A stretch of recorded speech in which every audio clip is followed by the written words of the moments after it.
It's just about the relationship that we have in this current moment. My earring is clicking against this mic. You've noticed. I'm just now noticing. I got all dressed up to look cute for you today, but I'm going to have to undress a little. But our stories are bumping up against one another. And so we want to pretend that it only matters what we are seeing in one another, what we're sharing with one another. We want to ignore what's underneath.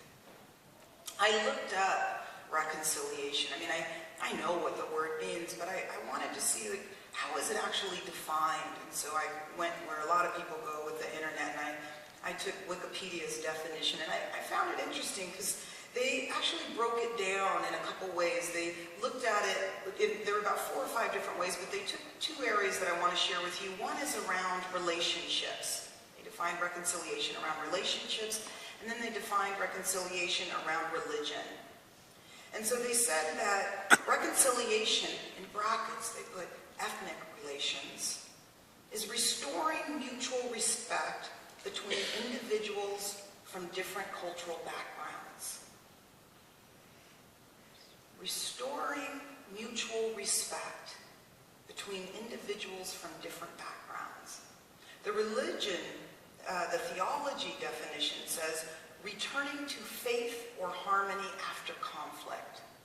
Returning to faith or harmony. And so that caused me to begin to wonder, has mutual respect ever existed between us? Between us, meaning between whites and people of color. Has that ever existed? I'm not talking about on an individual level. I'm talking about as a whole, as a society, as a community. Does that exist for us? And doesn't something need to be restored? And does something need to be restored between whites and people of color? So if we're talking about it in the sense that it's about restoring mutual respect, is there something that we need to restore? Because when we say that something needs to be restored, we're saying that we need to return to something, or that something should be brought back. So if we restore what is broken between us, what are we trying to restore it to? Are you following me? Is there a time in our past, a way we used to be in relationship with one another, that we're longing for? Or is it that we need to envision something greater between us, something that we've never experienced? That we need to create something new. And maybe in that newness, it involves faith and harmony. And maybe God is in that new vision that we can create. But there's another question that we should ask ourselves. Does racial conflict exist in 2014? Is it here? Is it something that's a part of our past? Or is it something that is a part of our present? Are we truly a post-racial society? Right? Because we have a president that's black? Or are we willing to look at the truth that Obama essentially has become the exception to the rule? In the minds of most white people, their overall attitudes and beliefs and assumptions about black people and other people of color have remained relatively unchanged. And that results in people of color being chained by oppression, chained by power and privilege. We are still seen as dangerous criminals, people with attitude who are inferior in their intelligence. And yes, I do know there are positive stereotypes. But when I look at those, I wonder, right, if a stereotype that we can dance and that we're good at sports, if that's something that really has any significance in our society. We know that the values and beliefs and ways of being of whites is seen as the norm in our society. and all other groups are compared to that norm. And it's still common thought that if we, meaning people of color, just worked harder and stopped complaining, we could move beyond our current conditions and live the American dream too. Pull yourself up by your bootstraps is still a mentality that permeates our society's thinking. The subtleties of racism have tricked white people into believing that race is no longer an issue, that the playing field is level, and that the inequities that exist in our systems that affect Asians and Blacks and Latinos and our indigenous brothers and sisters is something that we only imagine. But it's not real. Because we no longer have whites only or colored sitting in the back of the bus signs to signal to us that something is tragically wrong in our society, many don't even see wrestling with reconciliation as even necessary. It seems that no matter how much research proves otherwise, no matter how many Blacks get killed, not just in Ferguson, but throughout the lands that first belonged to our indigenous brothers and sisters, or how many racial remarks we hear on a daily basis, or how many stories we relive to prove that racism still exists, no matter how many inequities pervade our judicial, our health care, our education systems, we still seem as a nation to refuse to face the truth. We would rather hold rigidly to our beliefs in spite of all the evidence, because if we looked and listened and believed, we would be faced with our dreaded identity. We would have to set aside our own comfort and engage in the pain of the truth.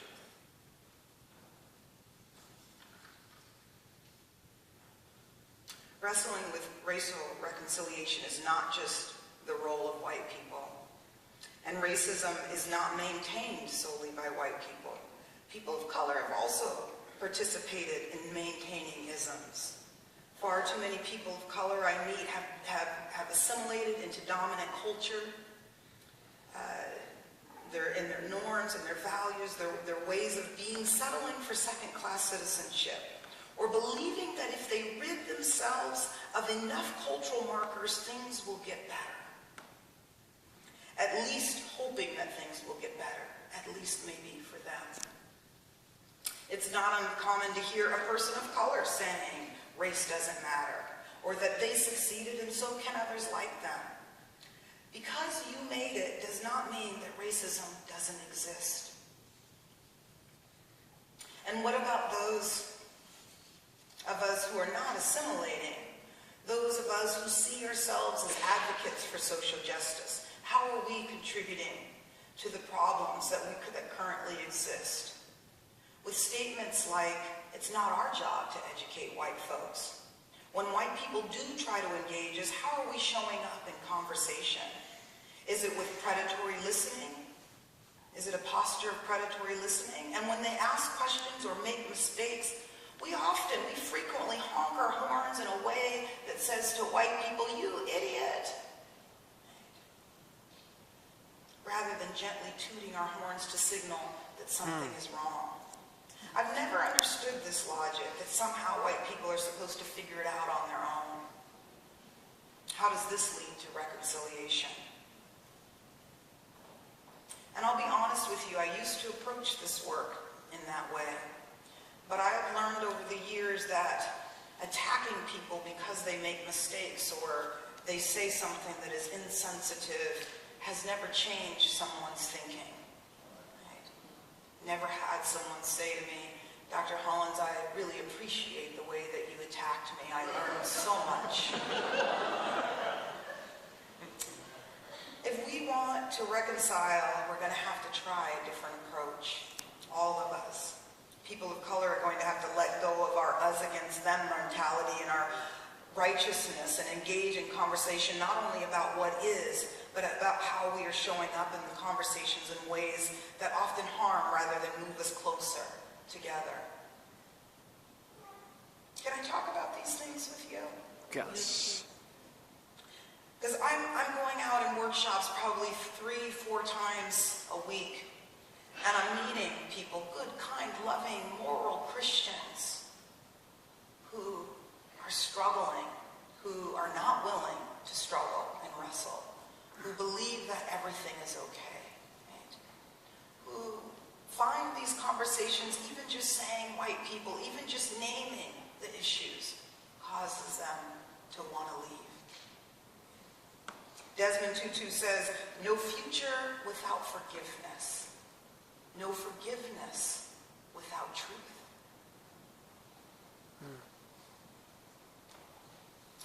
Wrestling with racial reconciliation. And racial reconciliation in the Christian community. It's not going to be easy. It's not sexy. And it certainly won't leave you with that pat on the back feeling you get when you donate dollars to a good cause. It's not sitting in a pew next to a person who is racially different from you. And it doesn't even happen because your best friend is Asian or your children are interracial. Wrestling with reconciliation is an active process of engaging. Now, entering into this conversation in real, meaningful ways that lead to change require a willingness to change the way we approach the conversation. And it will require that we sit in the fire many times over again. Are you with me? And while we're sitting in the fire, tears will be shed. Feelings of anger and shame and blame will surface. To change the way things are, we have to change the way we are. We have to bring the unconscious to the conscious and face the whole truth. The truth, the whole truth, nothing but the truth. So I say, please help us, God.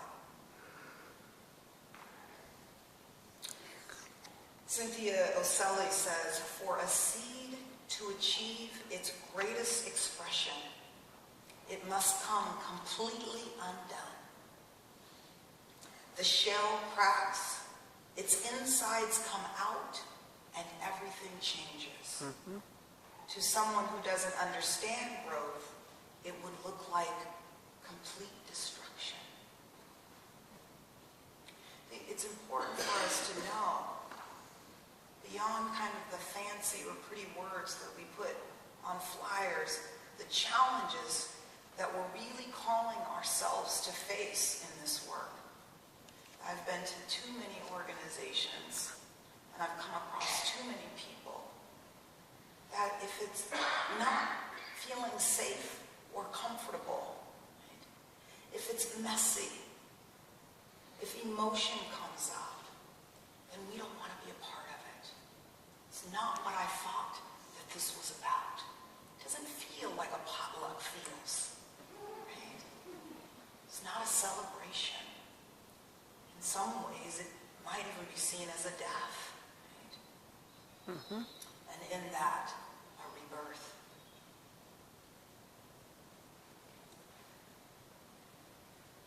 And there's still another important question that we need to ask, that each of us needs to ask ourselves. And that is, why am I willing to wrestle with racial reconciliation? Where will my willingness take us? We have to know what's in it for us, because the work we are committing ourselves to will sometimes feel like more than we can bear. And in those moments, we will need something to hold onto to keep us sitting in that fire. You still with me?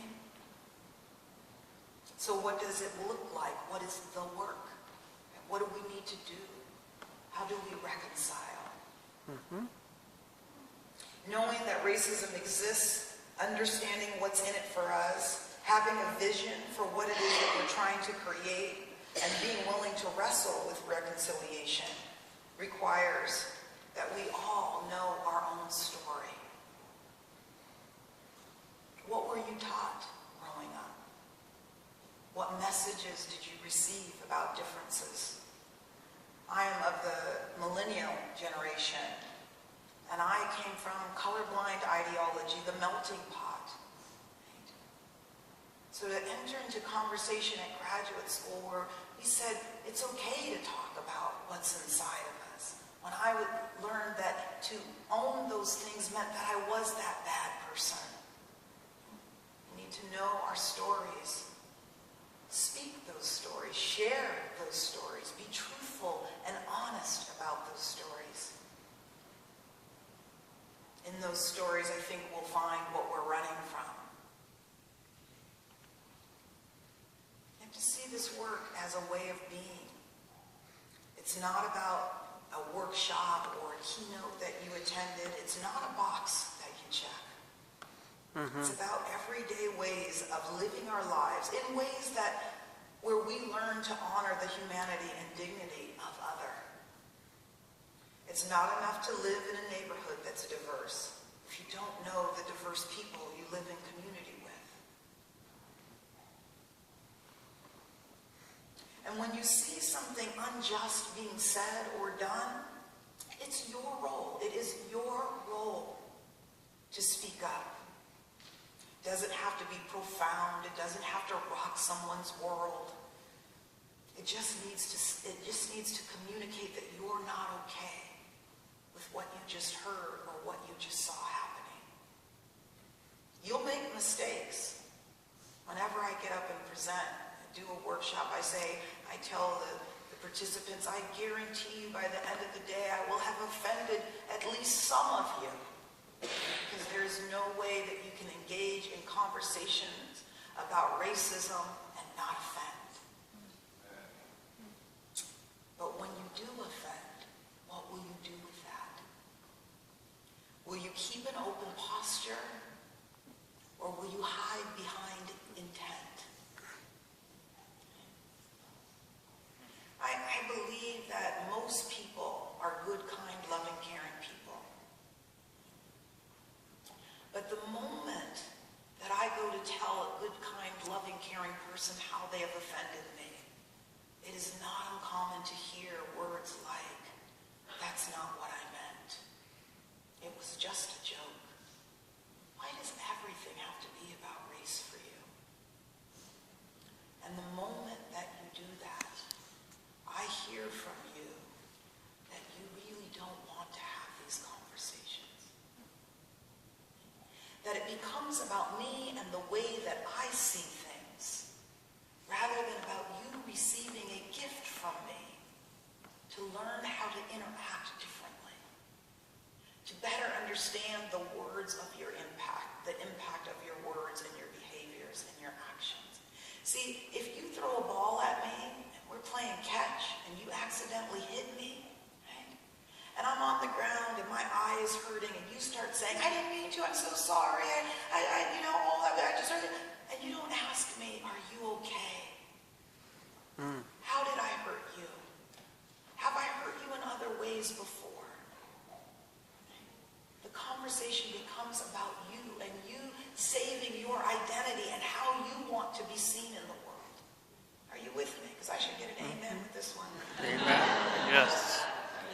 Because we tend to focus on intention, and as long as we stay there, we're never talking about what's really happening in the world.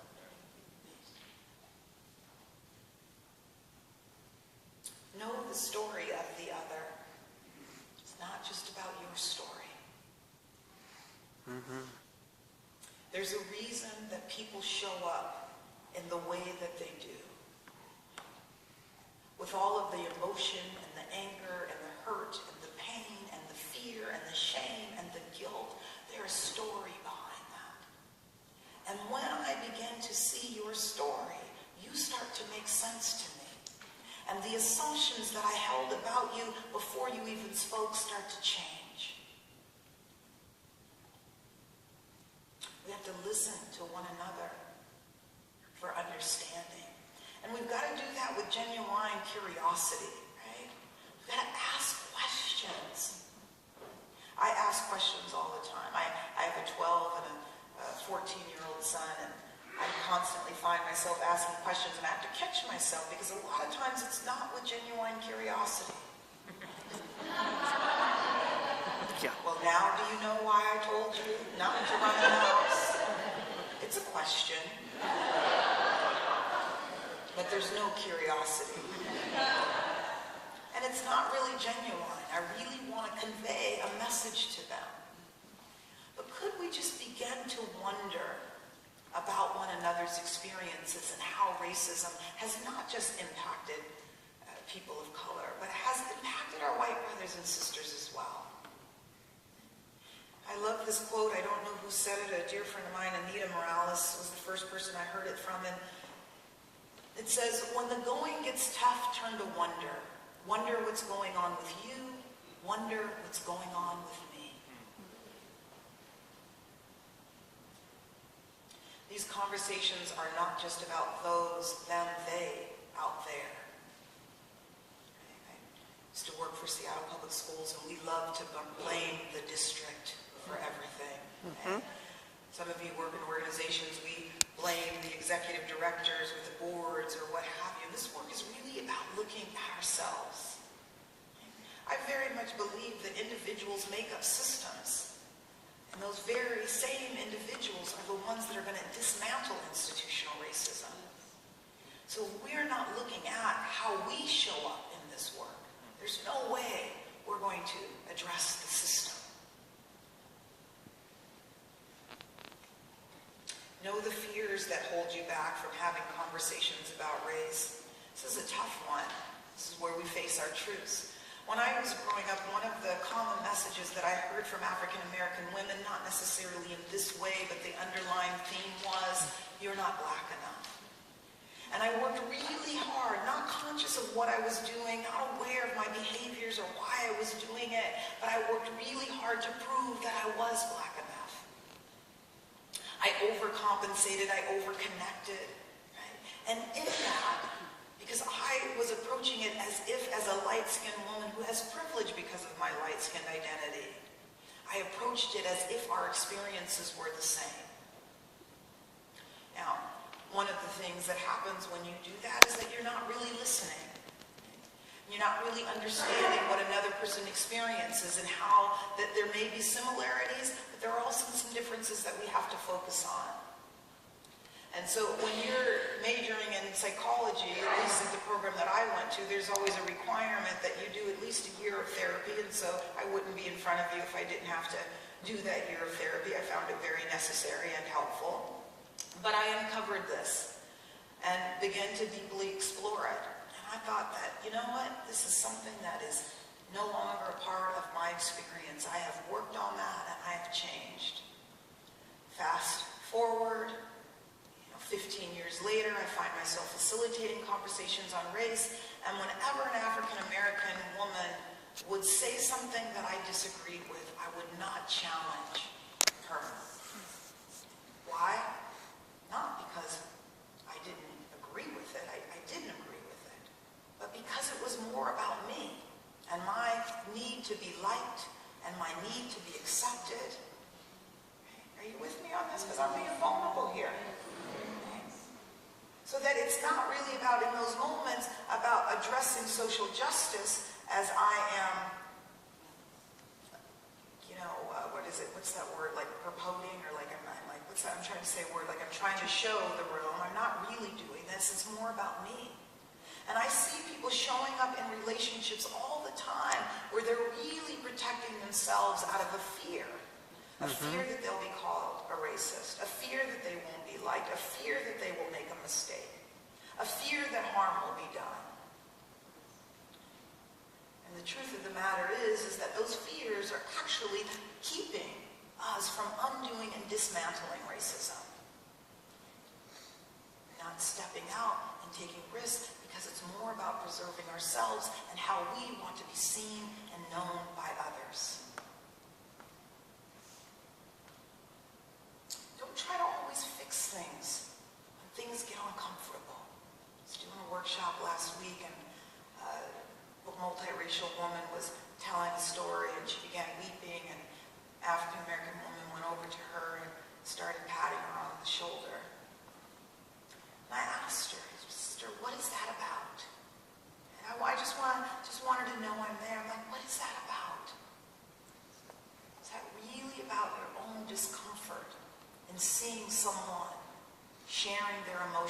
it's tears or anger or frustration, too often we want to fix it. And the moment we go to fix it, we stop having the conversation that needs to be had.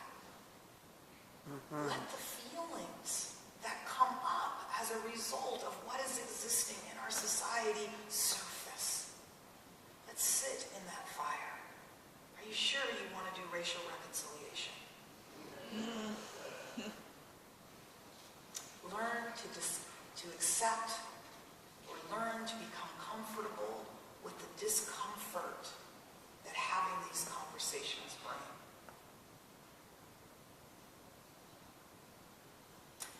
For my white brothers and sisters in the room, I need you to stop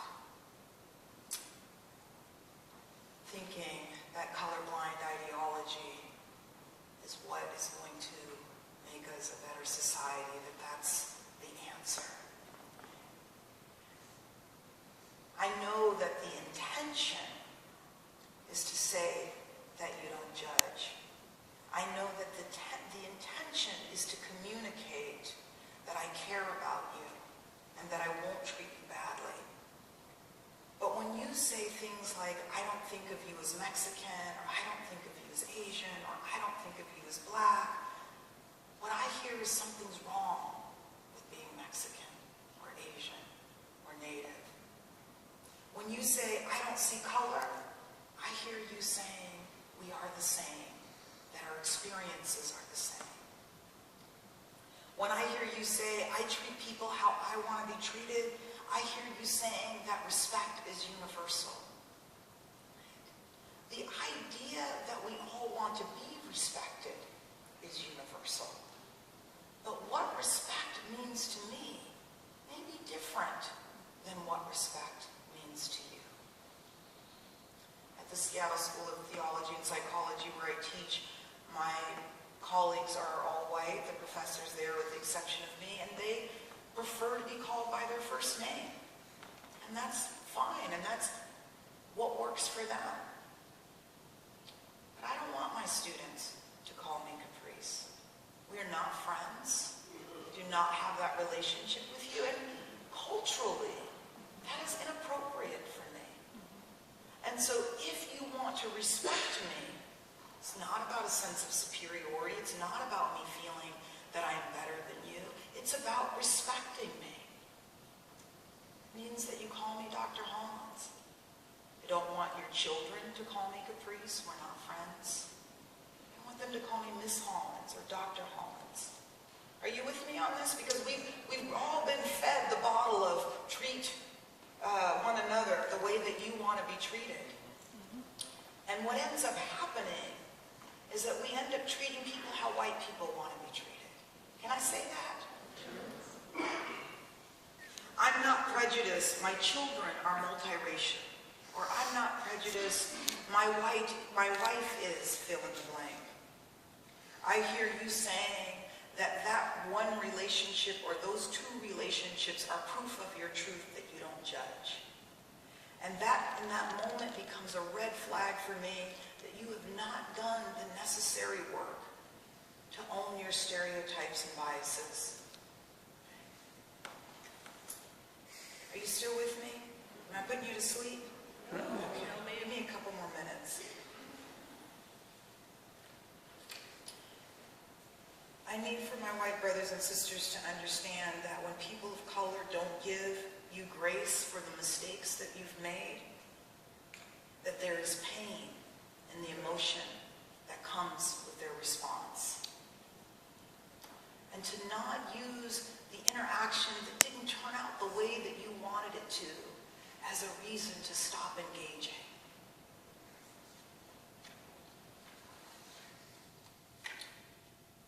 I need you to stop saying that having these conversations only divide us. I believe that we're already divided. I think that white people just don't know it. And what I mean by that is people of color are having conversations about racism. They're often just not having conversations about racism with white people because we keep receiving messages that you don't want to talk about it. take time to learn about racism. Reconciliation work doesn't just happen because we come in this room together. There's a lot that we have to learn. And for my brothers and sisters of color, we have to do a better job of seeing white people as good. That we have to work not to keep this enemy image that we like to hold of white people. This is not about good or bad or us against them. It's about systems and structures that are in place that stay maintained because we continue to not engage well. I believe that hurt people hurt people. And so in our hurt, we hurt other people of color. We've internalized racism, and we do harm to one another. And then we show concern when our children say things like, that kid is acting white. Where do they learn that from? We are buying into the stereotypes about our own people just as much as other people are buying into them about us. Don't always lay on your horn the moment a white person offends you. Again, it's okay to just toot it gently every once in a while. You have to stop trying to shame and blame people into understanding. It doesn't work. I keep hearing, whenever I'm doing these workshops, I hear from people of color, it's not my job to educate white people. And it's not people of color's job solely, but it is a part of this work. We have to keep telling our stories, and yes, there is a cost. Because when white people want proof, in those moments we relive our stories. The moment we share with you a story around racism, we are reliving it. And when you want more or you don't believe, we become re-victimized. And so there's a cost in that. But I think about the cost that Martin Luther King paid, and the cost that Gandhi paid, and the cost that all of the people that we don't even name that have helped to get us to where we're at today. The sacrifice that Jesus made. One of the things I tell myself when I go out and do workshops, just to help myself be okay, that everybody in the room won't be changed by what I share or what I bring, is that I remind myself that Jesus walked the earth. He had a direct connection with God, and look what we did to him. So if I believe that everyone is going to be changed by whatever message that I carry, it's kind of like, who do I think I am?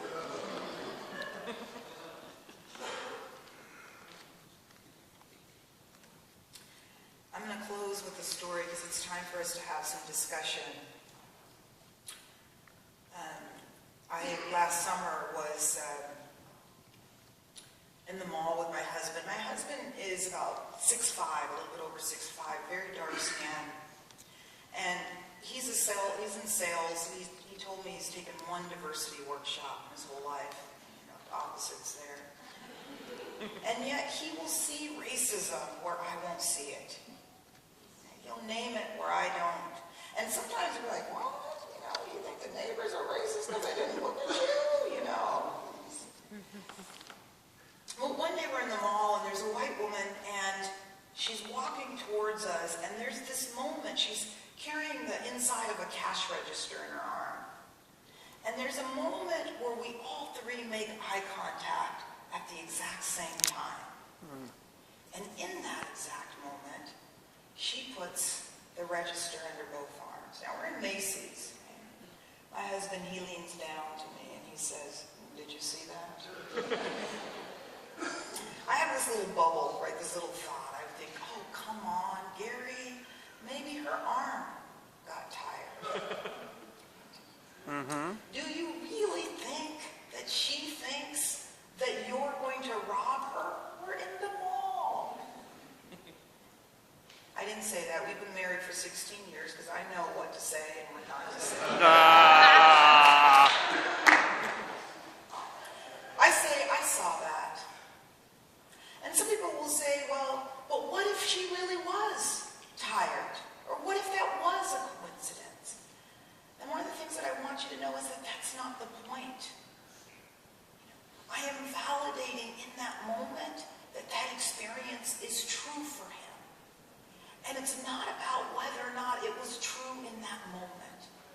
See, as a light-skinned woman, I have never had anybody lock their door when I walk past them. When I get on an elevator, if I'm wearing a suit as my husband does, and there's a white woman on the elevator, nobody ever flinches. People are not afraid of me. I tell people they ought to be more afraid of me than they should my husband because he is a gentle soul. But we do that often in relationships, right? We want proof that someone else's experience is true. A big part of racial reconciliation is hearing one another's stories. Hearing it, listening, and believing that even if it's not true for you, that it can and most likely is true for them. Because when we believe that the stories are true, then we start doing something about those stories. The way in which we talk about wanting to care about one another can actually start happening when we know how to care about one another. Because it's not caring for me when you say that you don't notice that I'm black. It's caring for me when you see that an injustice has been done and you do something about it so that I'm not the